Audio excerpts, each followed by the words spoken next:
এটা আমি just add করে দিই, তারপর আপনি প্রশ্ন করেন।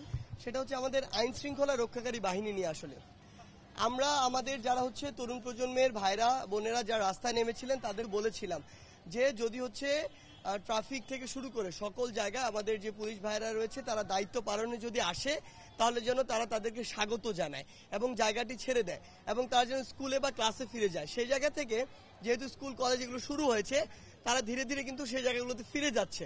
কিন্তু আমরা লক্ষ্য করছি এখনো ঢাকার বিশাল একটি যানজট এবং আমাদের যে পুলিশ ভাইরা রয়েছেন তাদের নির্দিষ্ট যে দায়িত্বের জায়গাটি সেটিতে এখনো ফিরে আসেননি।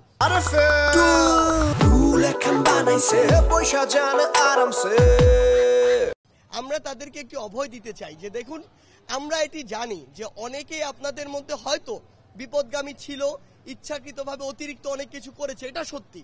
কিন্তু অনেকে এরকম ছিল যারা এগুলো করতে চায়নি, তারা তাদের চাকরির জন্য করেছে, তাদেরকে করতে বাধ্য করা হয়েছে। সেই জায়গা থেকে আমরা আপনাদেরকে একটি কথা বলি, আমরা আপনাদেরকে অভয় দিচ্ছি যে আপনারা আপনাদের কর্মক্ষেত্রে ফিরে আসুন। একটা দেশ স্টেবল হয়ে সামনের দিকে এগিয়ে যেতে কিংবা আপনাদের যে দাবিগুলো রয়েছে আপনারা জানাচ্ছেন সেগুলো মেনে নিতে প্রয়োজন। মানে 16 বছরের এই সমস্যাগুলো আসলে আমরা কয়েকদিনে সলভ করে ফেলতে পারবো না। দেশ স্টেবল হোক, আপনারা আপনাদের দায়িত্বে ফিরে আসুন, সুন্দরভাবে দেশটি চলা শুরু হোক, আপনারা আপনাদের দাবিগুলো জানাবেন। আমরা কথা দিচ্ছি বৈষম্য বিরোধী ছাত্র আন্দোলন আপনাদের সাথে থেকে আপনাদের দাবিগুলো নিয়ে প্রয়োজন হলে আন্দোলন করবে।